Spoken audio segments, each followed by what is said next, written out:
yang ada di Sumatera Selatan. Pro 1 RRI Palembang 92,4 MHz, Pro 2 91,6 MHz, Pro 4 88,4 MHz, Pro 5 89,2 MHz, Pro 3 93,7 MHz.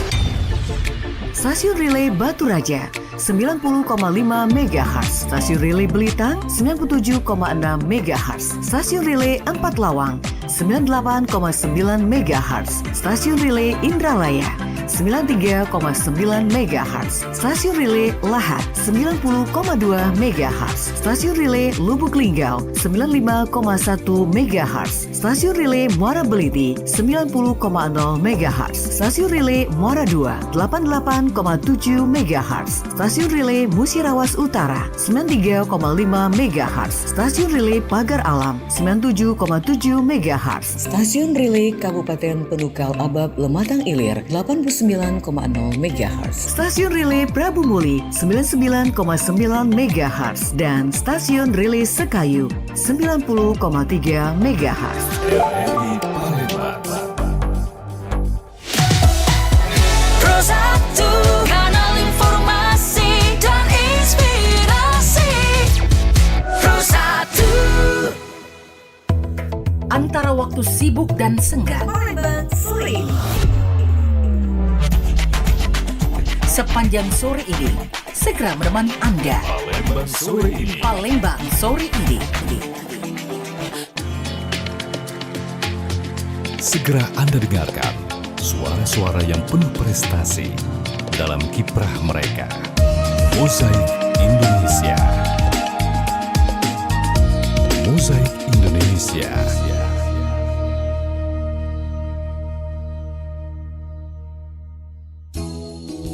Assalamualaikum warahmatullahi wabarakatuh. Selamat sore pendengar. Hari ini Jumat 7 November 2025. Palembang sore ini seperti biasa ya akan kita awali apalagi setiap Jumat dengan Mozaik Indonesia yang akan berkutat bincang-bincang santai dengan narasumber yang sudah hadir di studio Pro 1. Bincang-bincang seputar dunia investasi, dunia ekonomi yang saat ini lagi viralnya belum habis-habis ini ya. Ini kalau orang bilangin dunia ekonomi belum pernah semenarik ini semenjak si bapak itu datang ya, si doi datang. Nah, kita jadi penasaran juga untuk membahas lebih lanjut. Makanya kita bahas topik ini sore hari ini. Purbaya Efek. Nah, itu dia tuh. Jadi Purbaya Efek itu leading dan lagging sektor di mana ada salah satu yang dia sering beberapa waktu belakangan apalagi ada yang informasi anak SMA nanya tuh. Baru SMA aja udah disaranin buat investasi. Gila, luar biasa ya, efek luar biasa dari Pak Purbaya. Pak Purbaya bilang katanya kalau yang di bawah-bawah itu kita mainnya saham dulu, reksadana kalau nggak salah ya. Habis itu kalau sudah ada punya modal yang lebih berani dikit main ke saham, kalau udah mulai berani rugi gitu. Nah, kita akan bahas ini karena saya sudah kehadiran jadi saya yang dilewatkan kalau pengen tahu di sektornya yang lebih umum lagi gitu. Pak Abdul Rasid, selamat sore Bang Rasid. Sore Mas Haris. Ketemu lagi kita ya. Pak dosen kita ini ya sekaligus praktisi karena memang kerjanya di bidang ekonomi ya. Iya. Bang Rasid ya. Bang Rasid ini adalah Branch Manager Panin Sekuritas Tbk cabang Palembang dan juga Lampung yang memang berkutat dengan hal-hal yang berhubungan dengan investasi ya Bang Rasid ya. Betul sekali Mas. Kira-kira selain dari alasan viral Pak Purbaya ini, Iya. kenapa kita angkat topik ini deh? Ya karena dari Pak viral Rasid. tadi ya. Oh gitu. Artinya kan Pak Purbaya ini kan sekarang emang berseliweran ya kalau kita lihat ya. Baik iya. di televisi ataupun di media sosial terutama gitu ya. Ah, ah. Dan semua lini usia ya kayaknya. Iya, dan belum pernah orang tuh penasaran Iya. ini dengan dunia ekonomi Betul gitu. sekali. Mungkin selama ini kan orang wah kayak segan gitu ya ketika Iya. melihat Menteri Keuangan, takut gitu ya. Betul. Taunya juga ekonomi, taunya dunia jual beli. Taunya cuma dunia jual beli saja. Betul. Tapi ternyata lebih di dalam ternyata aspek-aspek ini menyentuh tanpa terasa kehidupan sektor kita sehari-hari ya, Bang Iya. Rasid ya. Pasti. Apalagi kalau kita membahas mengenai kebijakan dalam penggunaan uang. Iya. Tuh. Jadi tempatkan uangmu dengan bijaksana. Betul. Itu apakah karena kita walaupun lagi kiri tapi tetap konsumtif kah? Nggak Orang kita masalah banget juga. gitu. Atau memang harus membuka pelan-pelan. Masalahnya kalau kalau kita nggak konsumtif juga perputaran ekonomi nggak jalan juga nih. Betul. Gitu. Jadi serba salah juga. Nah, jadi kebijaksanaan yang seperti apa ini Pak Guru? Baik, sebelumnya coba kita review ke belakang sedikit ya. Jadi artinya sebelum Pak Purbaya ini resmi dilantik sebagai Menteri Keuangan, artinya kan di tahun sebelumnya, terutama di tahun 2024 sendiri kan ekonomi kita ya bertumbuhnya cuman sekitar 5,303% ya. Artinya nggak tercapai dari target yang diinginkan. Kemudian kan fokusnya juga kemarin kan untuk di kebijakan fiskal Indonesia sendiri tuh fokusnya ke pembangunan infrastruktur gitu kan, yang tujuannya untuk menjaga stabilitas fiskal dan diversifikasi utang dengan tenor yang sangat panjang, sehingga ada tantangan tersendiri nih dari kebijakan tersebut, di mana dapat menurunkan tax ratio-nya juga, belanja pegawai juga masih cukup tinggi gitu kan, sehingga pertumbuhan ekonominya juga jadi flat gitu kan. Dan ketergantungan pada utang juga ya utangnya itu untuk menutup defisit sebelumnya. Iya. Nah, ini juga ada sedikit perubahan apa ya, agak-agak. Kalau orang bilang agak-agak plot twist juga mind blowing ya, karena beberapa waktu yang lalu di era-era sebelumnya yang sebelum Pak Purbaya juga kita apa ya, kita harus mengklaim harus bangga bisa bertahan di tengah krisis global melihat ekonomi kita saat ini. Tapi ternyata faktanya ya Demikian. demikian ya. Jadi gimana tuh? Iya, di zaman kepemimpinan Pak Prabowo sendiri kan, Iya. setelah jalan beberapa 1 tahun gitu kan, artinya terus mengevaluasi kinerja dari para menterinya juga. Jadi di sana juga terdapat beberapa reshuffle kabinet gitu kan, termasuk di Menteri Keuangan sendiri dari Bu Sri Mulyani, kemudian digantikan dengan Pak Purbaya. Jadi memang harapan Bapak Presiden juga ya tentu saja akan meningkatkan pertumbuhan ekonomi sampai dengan 8% di tahun ini gitu loh. Nah, kalau 8% itu hitungannya tuh sebenarnya angka yang kecil ya. Tapi kalau untuk dunia perekonomian Betul. sebenarnya Lumayan. nominal yang Iya. bagaimana itu, Bang Rasid? Ya, sebenarnya ya lebih ke realistis saja ya, Mas ya, untuk kenaikan pertumbuhan ekonomi juga. Yang penting ada kenaikan lah. Mungkin di tahap awal dari harapan Pak Prabowo juga mungkin seperti itu dulu gitu kan. Iya. Mungkin di tahun depan akan lebih tinggi pasti Oke. untuk kenaikan pertumbuhan ekonominya. Oke. Kalau untuk pertumbuhan secara harian mungkin kita yang sebagai orang awam termasuk saya juga mungkin tidak terlalu memantau bagaimana perkembangan grafisnya ini. Nah, Iya. ini sebagai orang yang berkutat dengan investasi dan saham itu untuk pergerakannya per hari gimana ini, Bang Rasid? Apakah semakin baik atau gimana? Iya, tentu saja ya kenapa kita ambil tema daripada Purbaya Efek itu sendiri kan. Iya. Artinya memang pasca pelantikan Bapak Menteri Keuangan yang baru, ya kinerja terutama di pasar modal ya, di saham, indeks harga saham gabungan sendiri cukup naik signifikan ya. Jadi istilahnya itu all time high. Jadi menyentuh harga tertinggi terbaru di tahun ini setelah Pak Purbaya menjabat sebagai Menteri Keuangan. Artinya kenapa? Artinya ya respon pasar cukup bagus ya dengan Purbaya Efek ini. Ada hal yang baru yang Pak Purbaya terapkan ya, mungkin cukup anti mainstream lah ya, bisa dibilang ya, yang sebelumnya tidak ada kebijakan seperti ini gitu kan. Kemudian Pak Purbaya juga membuat kebijakan yang cukup Kontroversial ya. kontroversi gitu ya, dengan melontarkan sejumlah dana APBN yang mengendap. Ya tentu saja harapan dari Pak Purbaya sendiri tujuannya adalah untuk biar ya ekonominya hidup gitu ya, berputar. Oke. Itu kalau Daripada dananya mengendap. orang yang mungkin seperti saya yang juga kurang paham, apakah kebijakan ini dari sisi ekonomi Betul. yang Bang Rasid geluti ya, apakah masuk akal kebijakan seperti itu? Iya, artinya kan kita harus paham dulu kenapa ekonomi melambat gitu ya. Artinya kan tidak ada daya beli yang bagus gitu ya. Nah, itu dari sisi konsumsi. Dari sisi bisnisnya juga ya, orang juga menganggap untuk memulai bisnis juga khawatir gitu ya. Iya. Ketika di tengah ketidakpastian lah istilahnya, ketidakpastian ekonomi yang kemarin itu terjadi, ya dengan optimisme Pak Purbaya sendiri, artinya kan Pak Purbaya ini kan optimis nih Mas, dia berani melontarkan APBN yang mengendap disalurkan ke perbankan gitu kan, dibagi gitu kan, 200 triliun ya ke masing-masing perbankan, itu ya harus dialirkan gitu ya dana tersebut. Artinya ketika itu dialirkan secara maksimal, tentu ada ekonomi baru yang tumbuh di sana. Nah, bagusnya lagi kan tingkat suku bunga juga kan tidak mengalami kenaikan. Artinya kan ketika suku bunga tidak naik, ya sektor kredit juga harusnya makin bagus gitu ya. Harusnya gitu kan.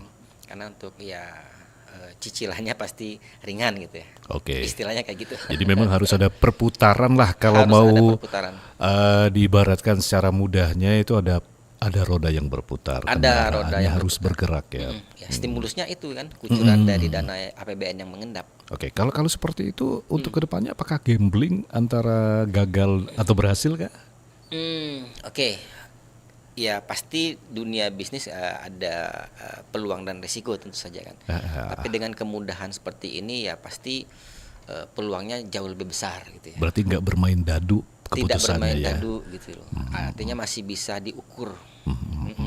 Ketimbang dengan ya dana yang mengendap ya nggak bisa diapa-apain gitu kan. Oke, berkembang juga enggak Berkembang gitu. juga enggak kan. Ya. Habis juga enggak. Betul. Sementara namanya uang itu adalah barang habis guna gitu ya. Habis guna. Habis dan berguna gitu. Iya, bisa berguna kalau dipakai gitu. Betul.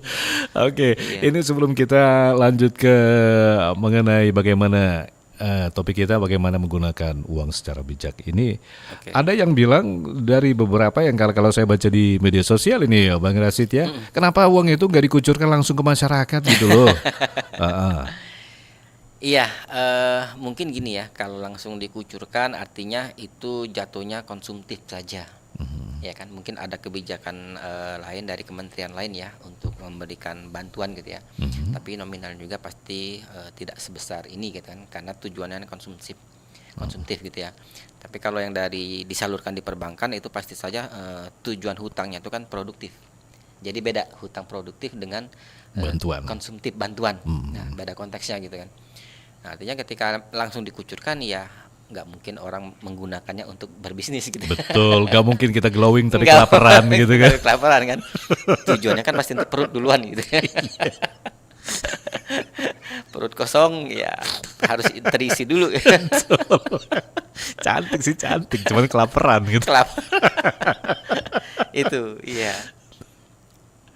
Itu jadi banyak sekali sebenarnya kalau mau didalamin lagi ya Pak ya. Betul. Apalagi kita lebih kecil lagi kalau Purbaya Efek mungkin untuk sektor linear yang lebih besar ya, skupnya Iya, lebih besar. betul. Nah, ini untuk kalau personal, secara personal saya pribadi, masyarakat yang lain, bagaimana untuk menggunakan uang secara bijak.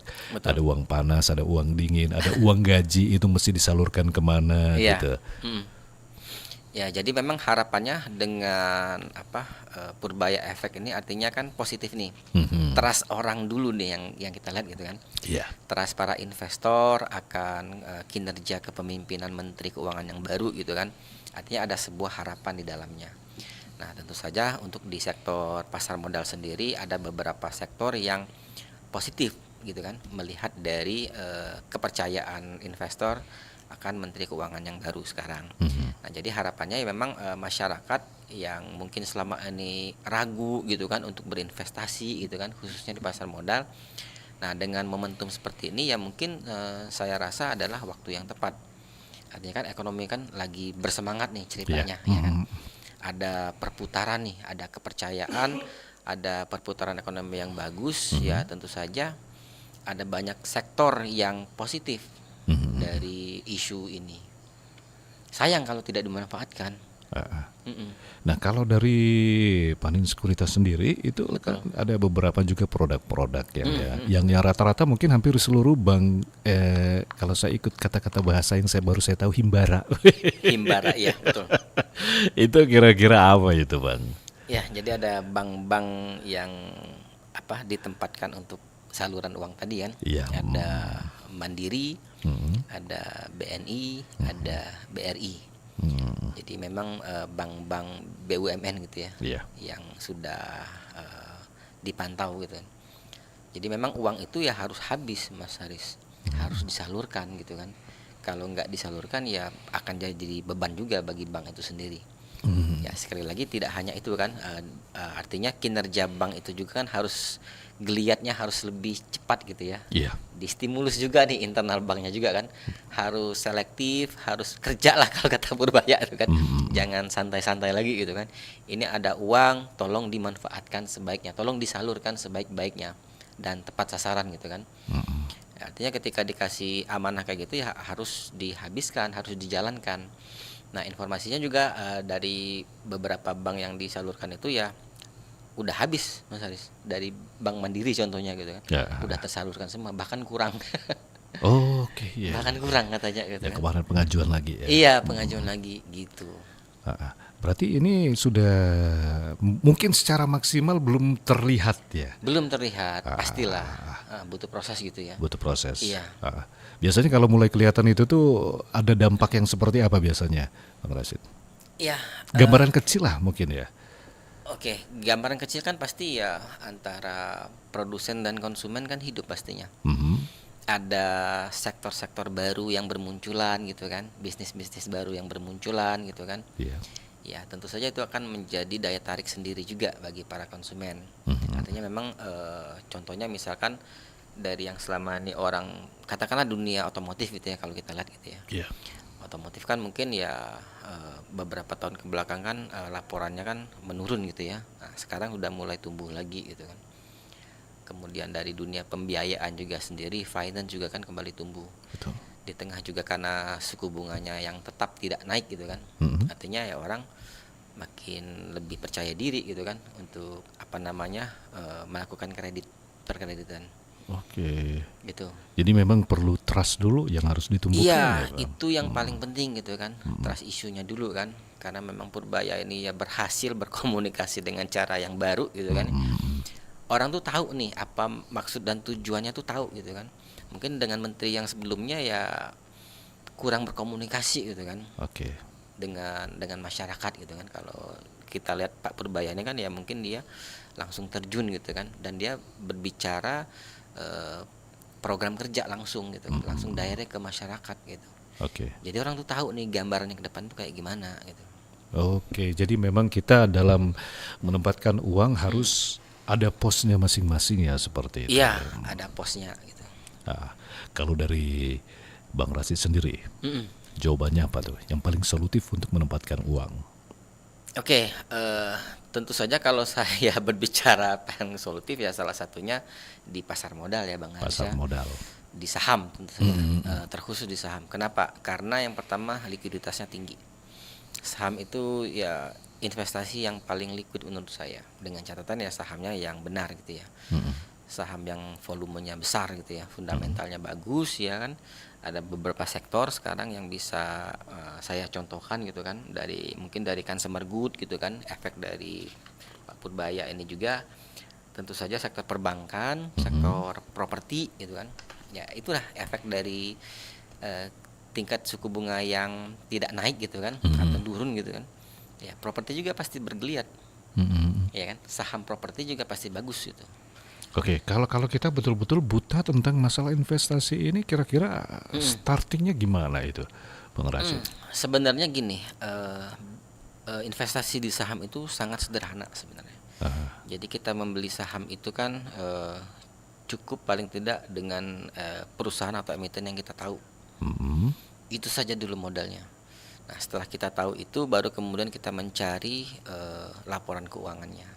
Oke. Seperti apa, sehat atau tidak gitu kan. Nah, satu lagi untuk saham ini kadang orang mikir apakah berupa tagihan yang akan kita harus bayar di setiap bulan, Iya. gitu kan? Beda banget ya. Beda ya. Ya, dengan bertransaksi saham artinya kita membeli sebuah perusahaan, membeli sebuah emiten atau perusahaan. Artinya kita membeli kinerja perusahaan yang sudah ada gitu kan. Nah, ketika kinerja perusahaannya makin bagus, makin tumbuh, tentu saja harga sahamnya juga naik gitu kan. Kemudian kalau ada untungnya perusahaan itu, ya kemungkinan besar kita juga akan mendapatkan dividen kayak gitu. Ya saya contohkan mungkin dari saham consumer good ini kan kayak Unilever gitu kan. Iya. kan Super Good ini kan mungkin selama ini Unilever yang nggak naik-naik gitu kan. Ya itu kenapa itu Kak? Kalau kasih bocoran ya? Kasih bocorannya karena itu tadi salah satunya dari ya karena ya, Isu luar kah? Salah Mengenai dampak yang itu negara? kemarin ya. Ya. Ya itu salah satunya gitu kan. Tapi ya nggak juga sih sebenarnya. Sentimen itu ya hanya pas lagi viral-viralnya aja gitu Kemarin. kan. Ya. Istilah boykot itu ya. Iya, istilah boykot. Karena ya balik lagi lebih ke apa? Substitusi produk ya. Udah banyak gitu kan yang produk serupa kan. Unilever. Kemudian ya balik lagi ke apa namanya? Pertumbuhan ekonomi juga. Yang tidak tumbuh ya di tahun kemarin. Nah, di tahun sekarang ya Unilever cukup berakselerasi kencang dan investor asing juga banyak yang masuk atau beli di saham di Unilever itu sendiri. Mulai naik lagi. Jauh naik ya. Kemarin itu ya stuck di bawah harga 2.000 gitu kan. Di 1.200 itu di bulan April, Mas Haris. Dan hari ini itu di 2.500. Oke. Jadi kenaikannya luar biasa. Luar kan? biasa ya. Iya, berapa kali itu untungnya coba. Apalagi kalau yang sudah banyak nanam Waduh. saham di situ ya. Nggak nyampe setahun itu. Nggak nyampe setahun kan. Jadi kalau saya sudah punya saham ini saya mesti apain nih? Waduh. Jadi Unilever ini ya salah satu mungkin sebelumnya ya orang sudah skeptis duluan gitu ya. Aduh, Iya. ini lama banget nih yang nggak naik-naik gitu. Mungkin kemarin ya kayak efek Iya kan? kripto banyak-banyak yang pada Iya. jejeritan kemarin. Nah, kemudian tentu saja dari sektor perbankan pasti gitu ya. Karena ya Menteri Keuangan sendiri dan perbankan juga diamanahkan untuk menyalurkan kredit tadi kan. Pasti juga keuntungan dari perbankan juga bagus gitu loh. Oke. Nah, perbankan bagus ya pasti indeks harga saham gabungan juga pasti naik gitu kan. Dari perbankan sendiri itu biasanya di semester awal tahun itu rutin memberikan dividen. Kayak BRI aja mungkin itu di Januari 2026 akan ada dividen juga yang mau diberikan ke investornya. Itu ya. Iya. Nah kalau misalkan untuk beberapa perusahaan bukan hanya sekedar Unilever banyak ya pasti ya. Banyak sekali. banyak Ini saya mau belinya kemana, Bang Rashid? Ya, untuk beli saham itu ya di perusahaan sekuritas ya, Bang Arsyad. tentu Sekuritas. saja. Salah satunya tadi ya Salah Panen ya. satunya ya kita Panen Sekuritas di Palembang bisa membantu investor untuk melakukan transaksi jual beli saham dengan sangat mudah tentu saja. Jadi mungkin sekuritas sekarang itu kan udah mayoritas kan sudah full online ya. Iya. Jadi para investor itu transaksi itu udah masing-masing gitu kan, nggak kayak dulu lagi. Itu apakah juga sudah terlayani dengan aplikasi mandirinya sendiri? Iya, nah cuman memang yang kami kedepankan adalah tetap ada hubungan emosional terhadap para investor kita atau nasabah kita. Oke. Jadi kita masih bisa berdiskusi lah, Bukan masih cuma sekedar main wayang gitu bukan ya. sekedar ya, Di belakang layar. di belakang AI saja tidak cukup gitu kan.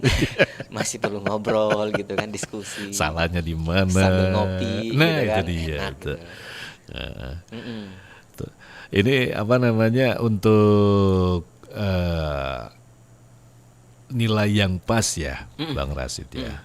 Karena orang jujur beberapa orang melihat saham itu permainan yang besar gitu. Apalagi kalau dengan kondisi sekarang UMR juga kadang-kadang pas-pasan, ngos-ngosan. Ini nilai yang pas untuk beli saham menurut kebutuhan masing-masing, Bang. Apalagi kalau melihat kondisi ekonomi yang ya macam-macam lah gitu. Idealnya itu 30% lah ya untuk investasi dari penghasilan. 30% dari Betul, penghasilan. 30% dari penghasilan. Berapapun itu ya, Bang ya. Berapapun itu. Ya, jadi sebisa mungkin didahulukan untuk dipisahkan untuk berinvestasi. Karena memang ya itulah bekal kita ya, pegangan kita. Nah, kenapa di saham? Itu salah satunya karena liquid tadi ya. Artinya itu juga mungkin bisa menjadi dana darurat. Tapi dalam catatan ya pilih sahamnya yang benar gitu ya, bukan yang gorengan lah istilahnya gitu ya. Artinya ketika para investor itu ingin ada kebutuhan mendesak, bisa langsung dijual karena akan ada volumenya yang pasti. Ya kan, terlepas dari untung ataupun rugi, yang pasti bisa dijual. Dan itu bisa dijual kapan saja. Bisa dijual kapan saja. Yang paling penting adalah volume gitu kan. Volumenya ada, yang mau beli itu ada. Yang paling penting kan itu. Oke. Terlepas dari untung ruginya ya kita nggak tahu gitu kan. Ini kalau darurat kita bicaranya gitu ya. Minimal itu dulu. Ya sama saja mungkin kalau teman-teman beli emas gitu kan, kalau darurat kan bisa cepat Bisa dijual gitu dijual. kan. Nah, karena beberapa orang mikir saham itu mungkin ada jeda waktu, kalau pas masukin 6 bulan harus 6 bulan baru bisa Enggak, diambil. itu deposito biasanya. Nah, itu deposito harus dibedain lagi Harus ya, Bang? dibedain lagi gitu kan. Ya, prinsipnya kayak emas gitu kan, karena liquid gitu kan. Ya terlepas untung ruginya kita ngikutin harga pasar gitu kan pasti kan. Iya. Nah, at least ya kita bisa ngejualnya kapan saja. Itu yang paling penting. Jadi kalau misalkan angkanya ya idealnya mungkin 30%. Tapi kalau untuk dipanen sekuritas sendiri itu biasanya teman-teman mahasiswa terutama ya, itu 1 juta bisa gitu. Buka rekening, dan kebetulan kita juga ngasih cashback 200.000 gitu loh. Oke. Jadi Untuk 800 RDN. lah itu ya. Jadi lumayan kan. Jadi 1 Potongannya juta besar juga. 1.200.000 jadi ditambah. Iya. Jadi dimasukin ke RDN-nya 200.000-nya. Bisa dimulai dari situ gitu kan. Nah, masalah pilihan sahamnya, nah itulah tadi yang saya bilang. Ya kita bisa berdiskusi gitu kan. Sambil ngopi. Bagi awam gitu kan. Bisa ngobrol, bisa juga datang ke kantor gitu kan.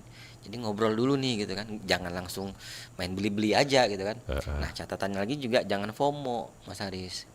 Nah, Karena ini penyakit sekarang ya. Banyak sekarang tuh gitu banyak sekali yang seperti itu, tidak tahu ilmunya, tidak tahu dasarnya. Yang penting ketika melihat informasi baik itu di grup WhatsApp gitu Iya. kan, media sosial yang menganjurkan beli saham A, beli saham B Nah, gitu kan, ini yang sekarang kejadian banyak banget yang kayak gitu, disaranin Mas beli Haris. saham nggak tahu saham apa. Nggak yang tahu dibeli. isinya Iya. gitu loh. Karena jangan salah gitu kan, orang yang mengajak itu pun ya banyak kepentingan dalam tanda kutip ya. Iya kan, kita nggak tahu gitu kan apa benar kan. Nah itu ya harapan saya sih nggak kayak gitu polanya gitu kan. Jadi ayo kita berdiskusi dulu gitu kan. Jadi mungkin nih teman-teman ngelihat Pak, kira-kira saham ini gimana gitu kan. Nah itu kan bisa kita screening dulu gitu kan, kita cek dulu nih kira-kira bagaimana fundamentalnya, teknikalnya gitu kan. Kalau emang oke ya sudah kita rekomendasikan. Oke, kalau untuk risiko kerugiannya gimana itu, Bang? Oke, resiko kerugian saham tuh ya sama kayak jual beli pada umumnya sih, Mas Haris. Jadi ketika kita beli dan harganya turun ya itulah kerugiannya. Tapi belum merugi kalau belum dijual gitu.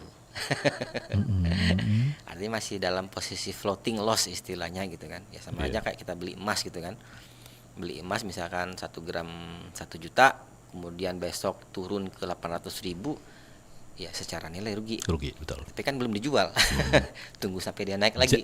Jangan sampai panik duluan ya. Jangan sampai panik duluan. Ah. Nah, itulah makanya yang paling penting adalah trading plan-nya dulu kan, rencananya dulu seperti apa. Ketika kita beli, kita tuh sudah tahu tuh strateginya tuh seperti apa ketika turun. Apakah mau dilepas, apakah mau beli lagi atau buyback gitu kan. Iya. Nah, itu kan salah satu dari manajemen risiko gitu kan. Nah, itu harus tahu dulu sebelum masuk gitu loh. Ada beberapa orang yang mungkin mikirnya, sorry saya potong, mikirnya mungkin ada penurunan harga saham ya. Tapi kalau ngelihatnya secara ini ada beberapa orang yang nekat malah membeli lebih banyak karena Iya. lagi turun.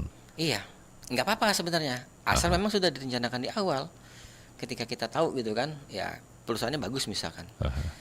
Artinya kan kita tinggal mencari momentum harga. Iya kan? Perusahaannya udah tahu nih bagus. Nah, jangan sampai beli perusahaannya ya bukan nggak bagus juga, tapi ya artinya kurang inilah ya, kurang liquid lah artinya ya. Iya. Bisa dihajar sana sini gitu kan, pontang-panting. Jadi seperti hidup ya, tidak Iya. selamanya saham itu ada di atas, Betul, kadang di gitu kan. bawah. Nah itu. Tapi ketika saham benar kita beli, walaupun turun, kita masih bisa tidur nyenyak. Itu yang paling penting. Karena kerugiannya tidak sampai kayak kripto kemarin ya. Betul, masih waras gitu kan. Ah, Yang paling penting kan itu, waras dulu. Harus bisa menjaga kewarasan. Jangan sampai gara-gara ini jadi stres, bukannya cari untung malah buntung gitu malah ya. buntung gitu kan. Tapi kalau dari Bang Rasid sendiri, saham itu masih paling masuk akal ya. Paling masuk Kerugiannya akal. juga masih masuk akal gitu ya. Paling masuk akal. Gitu. Ah. Nggak sekhawatir apa yang difikirkan gitu kan. Kerugiannya nggak bikin kita sampai jadi gembel gitu ya. Enggak, asal dengan cara yang benar gitu ya. Artinya kan segala sesuatu itu harus dengan ilmu. Apapun itu kan, nggak hanya di saham doang dong. Betul. Iya. Jangan seolah-olah wah saham itu menakutkan. Ya, kan? Gambling lah Kalau nggak segala tahu macam. gitu kan. Tapi kalau saham sendiri itu sebenarnya bisa terukur ya, Bang ya? Bisa sekali. Kenaikan juga kan ada batas maksimum, Mas Haris. Kenaikan atas atau istilahnya tuh auto reject atas dan ARB atau auto reject bawah gitu kan. Oke. Artinya kenaikan paling tinggi itu ya ada yang 15%, ada yang 25% satu hari. Berarti bisa diprediksi dan ini Bisa adalah diprediksi. ilmu ya. Betul sekali. Itu. Oke, untuk nilainya sendiri nih, apakah memang harga yang ditawarkan untuk membeli saham itu tinggi atau variatif itu, Pak? Cukup variatif. Jadi harga saham ini ya mulai dari saham yang receh lah istilahnya gitu ya. Gorengan. Yang gorengan yang 100 rupiah gitu kan, 200 rupiah Iya, iya. sampai yang puluhan ribu pun ada gitu kan. Nah jadi ya memang itulah tadi kan banyak sekali Mas Haris saham sekarang ini di pasar modal tuh banyak sekali, udah ribuan kayaknya, saya juga nggak hafal saking banyaknya. Dari PT yang kita Iya. kenal sampai nama yang aneh-aneh. Sampai namanya aneh. Saya nggak hafal terus terang aja gitu kan. Karena banyak sekali. Setiap tahun kan ada IPO baru gitu kan. Iya, iya, Perusahaan-perusahaan iya, yang iya. bermunculan baru gitu kan. Nah, dari perusahaan IPO itu sendiri ada daya tarik juga gitu loh kan. Orang kadang ya beli saham perdana itu menarik gitu loh Mas Haris. Oke. Iya, 2-3 hari naiknya lumayan, jual gitu langsung. Lumayan. Oke, ini kalau dari karakter saham-saham yang sering secara umum ya untuk Bang Rasid lihat dari orang yang sudah berpengalaman termasuk Bang Rasid sendiri, saya yakin ini itu biasanya rentang waktu setiap orang pembelian saham itu sampai itu dilego berapa lama, Bang? Oke. Juga keuntungannya. Itu balik lagi ke trade plan atau profil resiko dari investornya ya. Iya. Jadi kan setiap orang itu kan beda-beda target dan tujuannya. Nah itu harus dipisahkan dulu. Mau trader, scalping ataupun investasi gitu kan. Nah itu disesuaikan dengan masing-masing investornya. Kalau misalkan dia investasi, artinya dia dalam hitungan bulan atau hitungan tahun lamanya. Tapi kalau untuk trader atau scalping itu harian. Jadi target jual belinya itu kalau bisa setiap hari. Ya kan 2-3 hari, paling lama 1 minggu lah gitu. Nah, karena dia trader, artinya dia jual beli, judulnya berdagang lah ya istilahnya ya. Beda dengan investasi atau menjadi seorang investor. Nah, itu kembali lagi disesuaikan dengan karakter si orangnya. Kan beda-beda nih. Iya. Iya, kalau bagi investor ya dia nggak perlu memantau monitor setiap hari atau ngeliatin handphone setiap hari. Tapi kalau bagi para trader ya mau nggak mau ya harus memantau setiap hari. Karena memang pekerjaannya. Iya, karena itulah pekerjaannya. Ibarat kata toko ya, jadi handphone itu jadi toko kan. Iya, betul. Jadi warungnya gitu kan. Jual beli setiap hari nih gitu kan.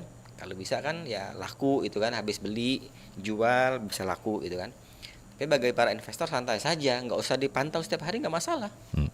Yang penting karena niatnya nyimpen gitu kan. Ketika gajian bulan depan sisihkan lagi 30%, beli lagi, udah gitu-gitu aja. Oke. Gitu. Karena mungkin punya tujuan yang beda Oke, gitu kan. bulan depan beli lagi ini bukan tagihan ya. Bukan tagihan. orang mikir Nambah aset. nambah aset Nambah gitu. aset, bahasa. Kalaupun bulan ini juga belum bisa ya bulan kedepannya bisa ya itu ya Bang ya. Betul. Jadi sangat fleksibel sekali ya. Sangat fleksibel Sangat sekali. fleksibel. Iya. Jadi kalau saya untuk bulan ini punya 50.000 ingin menggebu beli saham pun bisa ya. Bisa, nggak apa-apa. Tinggal Nggak cari masalah. aja harga sahamnya yang cocok gitu kan. Yang cocok. Minimal pembelian kan 1 lot Betul. atau 100 lembar saham. Minimal biasanya. Minimal, tinggal dikalikan harga sahamnya. Kalau misalkan harga sahamnya 1.000, berarti dikali 100.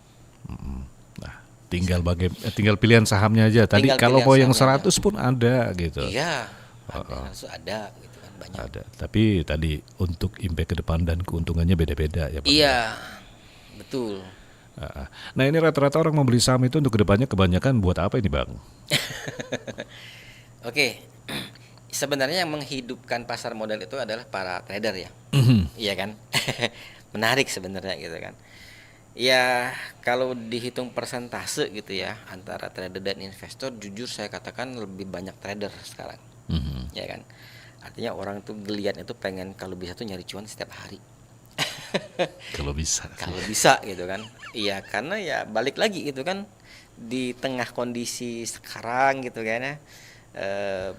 Banyak bisnis yang sudah ada gitu kan, bingung mau naruh modalnya di mana gitu kan. Jangan sampai uangnya habis-habis saja gitu kan. Kripto. Kripto juga gitu kan.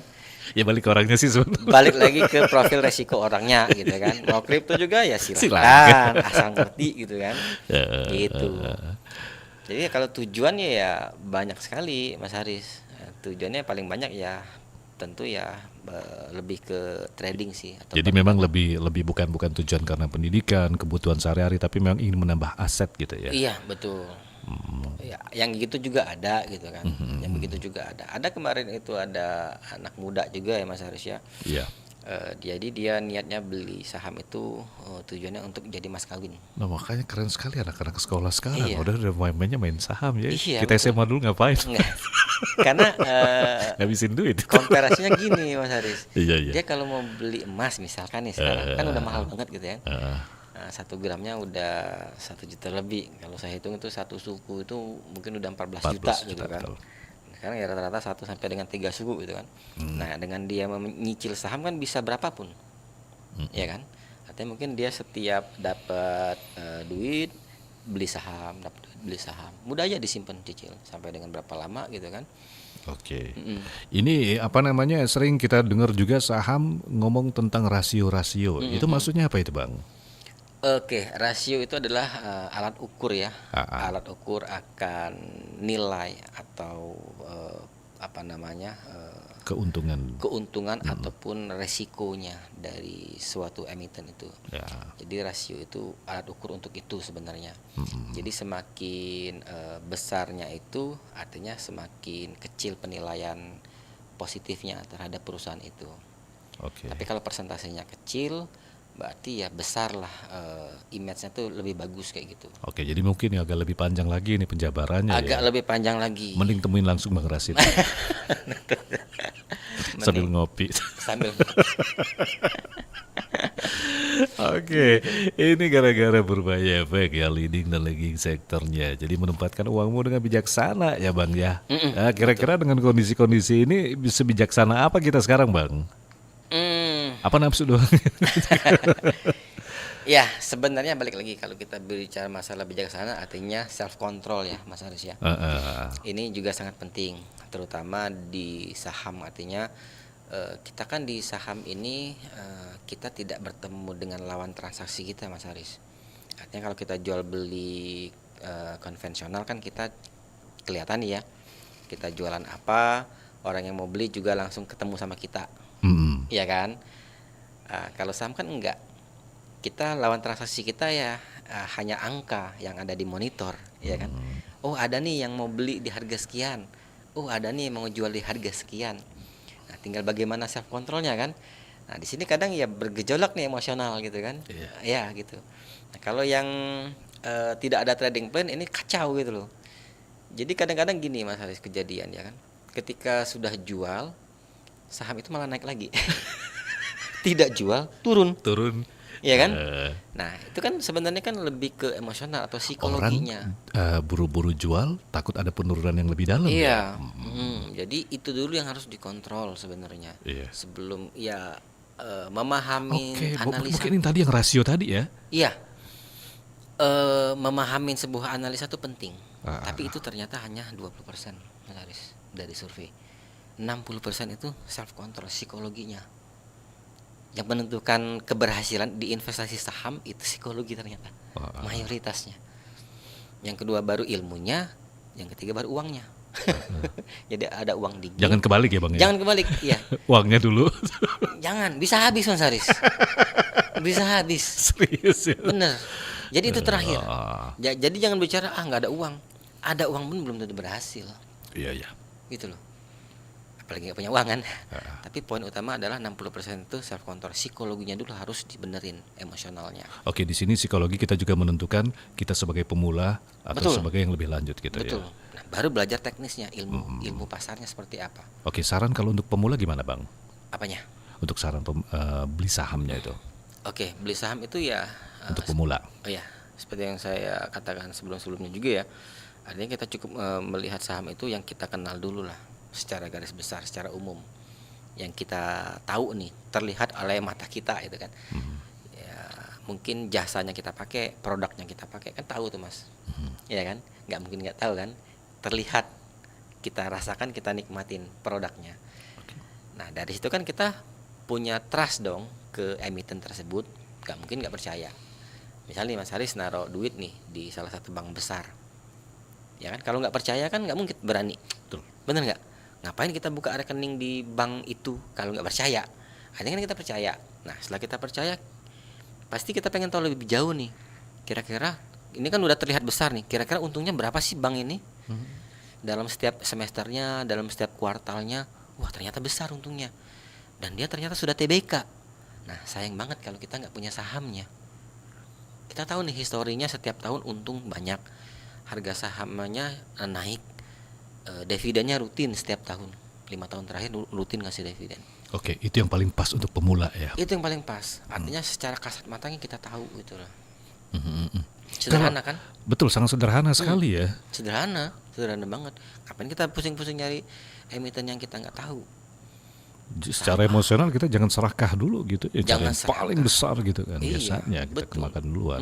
Nah, setelah tahu itu baru tinggal kita cari momentumnya dari historical harganya. Nah, itulah yang kita bisa diskusikan. Kenapa cari momentum? Biar nunggunya nggak lama. Oke, jadi tahu Biar cepat jualan. biar bisa kapan harus dicairkan. Iya, ya. resiko di saham itu kan nunggunya lama, Mas Lama, Haris. iya. Karena momentum tidak tepat. Walaupun perusahaan itu bagus, tapi harganya tinggi. Gitu. Nah, sekarang misalnya nih harga emas nih. Kalau FOMO aja, kemarin kan sempat turun 5% Mas Haris hari. Iya. Nah, kalau FOMO udah drop duluan dia. Sehari 5% turun. Berarti kalau di Antam itu sekitar 200.000 udah turun 1 gram. Wah, Gimana nggak shock coba? Bukan berarti emasnya jelek kan?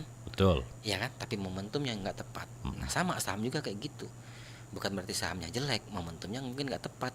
Nunggunya lama. Dan prediksi untuk naik secara cepat pun ada ya. Ada gitu. Ada. Kalau para Pak LKH yang nyebut itu ya mobil Mercy harga taksi, harga istilah beliau gitu ya. Jadi barang bagus tapi diskon gede gitu kan. Mas.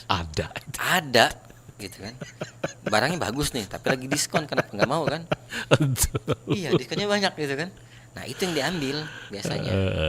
Tapi memang yang untuk seperti itu kita nggak bisa ngeraba-ngeraba, semuanya butuh intuisi dan itu terlatih ya Bang ya. Betul. Jam terbang juga Jam nanti terbang, kan. Jadi iya, semakin iya. lama juga nanti udah semakin santai sebenarnya. Nggak perlu kita ngejelimet ngelihat grafik, itu udah nggak usah kita coret-coret, ngelihat aja secara visual. Oh ya udah harganya di sini yang bagus. Oke, kalau turun sehari 2 hari nggak bakal panik lagi lah Nggak gitu bakal ya. panik lagi, udah lebih santai. Oke, ini menarik sekali. Ngomong-ngomong terakhir ini Bang, kalau misalkan untuk melihat tren-trennya sendiri, apakah bisa itu mungkin perusahaan ini yang lagi naik atau mungkin perusahaan itu yang lagi bagus, tren-tren seperti itu, Iya. apakah bisa dipantau juga? Bisa banget Mas Haris, itu namanya ilmu technical analysis ya. Ah, Jadi itu historical harga. Jadi itu ditampilkan dengan grafik. Dengan grafik, candlestick, dan bisa kita banyak indikator di dalamnya yang bisa kita gunakan untuk menarik garis tren lainnya seperti apa. Ya, disitulah historinya. Karena gini, tren itu selalu berulang Mas Haris. Nggak akan berubah-ubah. Tahun ke tahun itu ya kayak gitu-gitulah sebenarnya. Nggak akan berubah. Jadi kebiasaan itulah yang jadi patokan kita untuk memutuskan harga. berarti harus konsisten ya. Ya, kalau saya tuh biasanya gini Mas Haris, 5 tahun gitu ya ngelihat. Jadi secara makro dulu nih, secara jauh dulu kan. Ya. Resiko terbesarnya itu di berapa sih kira-kira 5 tahun ke belakang itu? Misalkan dalam 5 tahun ada harga 1.000 nih terendahnya. Tertingginya ada 5.000 misalkan. Nah, harga sekarang 2.000. Ya kan? Artinya resiko cuma 1.000 kan. Peluang 3.000. Nah, lebih banyak peluang dong daripada resiko. Misal. Udah kayak gitu kan tenang kita, nggak panik lagi. Kalau nggak ngeliat historical itu kan bingung. Misalkan harga sekarang 4.000, kita anggap murah, padahal kalau kita tarik garis ada harga 2.000 nih, tapi nggak kelihatan kalau kita nggak ngelihat gitu kan, nggak ngecek, kita anggap 4.000 murah. Yang kita lihat cuma ada harga tertingginya aja mungkin di 5.000. Compare harga totalnya langsung. Iya, jarak harga sekarang dengan harga tertinggi cuma 1.000. Harga sekarang dengan harga sebelumnya 3.000, kan lebih besar resiko kayak gitu namanya. Betul. Nah itu kadang-kadang. Itu juga yang mesti dipantau ya. Iya, setelah kita tahu secara time frame-nya, makronya dulu, baru kita perkecil resiko Oke. 2 tahun, resiko 1 tahun ke belakang. Jadi kan tenang kita. Belinya juga kan enak. Oh, udah murah banget ini. Mungkin Masa? ngejelimet ya. Karena kita juga masih awam buta, tapi tidak menutup kemungkinan dari nol itu kita akan menjadi salah satu ahli yang bisa bermain saham. banget gitu. Itu belajarnya kemana? Ya ngobrol-ngobrol sambil ngopi sama Bang Rasid. Sekalinya udah ke Gimana sini, sih lokasinya nih, ngantornya nih Bang? nggak mau keluar lagi nanti biasanya. Oh, makin penasaran gitu. Kalau di Palembang sendiri untuk panen likuiditas itu lokasinya di mana tuh Bang? Oke, panen sekuritas itu kita ada di gedung Bank Panin Raja Wali ya. Raja Wali ya. Ya, kita di lantai 3. Jadi jangan salah nih, bank sama sekuritas berbeda. Jadi walaupun sama-sama panin tapi tetap saja berbeda. Betul. Kita cuma satu grup, tapi dapurnya beda, Bidangnya beda. bidangnya beda gitu kan. Gitu. Kita udah di penghujung ini. Gak kerasa ya. 9. 1 menit lagi kita harus warta belanja Sumba. Oke, sebagai penutup mungkin singkat saja ini Bang Rasid, silakan untuk pendengar apa yang disampaikan. Oke, bagi pendengar setia radio RRI Pro 1 Palembang, ya bagi teman-teman yang ingin coba memulai di pasar modal terkhusus di saham, jangan sungkan, jangan ragu dan jangan takut untuk menghubungin ya sekuritas-sekuritas yang ada di Palembang. Ya kalau mau ke panen sekuritas ya monggo gitu kan, bisa langsung datang ke kantor kita di gedung Bank Panin Raja Wali di lantai 3. Bisa ketemu sama saya langsung dengan Rasid sebagai branch manager panen sekuritas cabang Palembang. Langsung loh. Langsung loh. Dan kita juga manajernya memberikan tuh. promo gitu ya. Jadi bagi teman-teman yang ingin buka akun pertama itu dengan minimum deposit 1 juta, langsung kita kasih cashback dari Bank Panin sendiri senilai Rp200.000. Jadi totalnya nanti ada di RDN itu 1.200.000. Udah untung duluan. Oke, belum lagi nanti ilmu-ilmu lain yang akan Belum di nanti share yang gitu ya. lainnya, betul. Oke, sekali lagi terima kasih banyak Bang Rasid, sukses selalu, salam untuk rekan-rekan. Iya, sama-sama. Mas Dan Aris. ngobrol-ngobrol ini siapa tahu ini Purbaya Efek ini bisa memberikan lagi hal-hal yang bermanfaat kepada kita sebagai masyarakat ya Bang ya.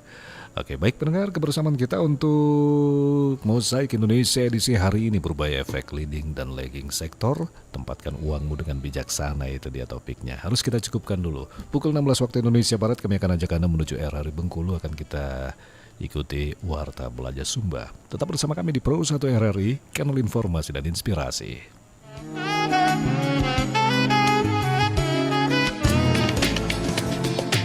Baru saja Anda dengarkan Mozaik Indonesia.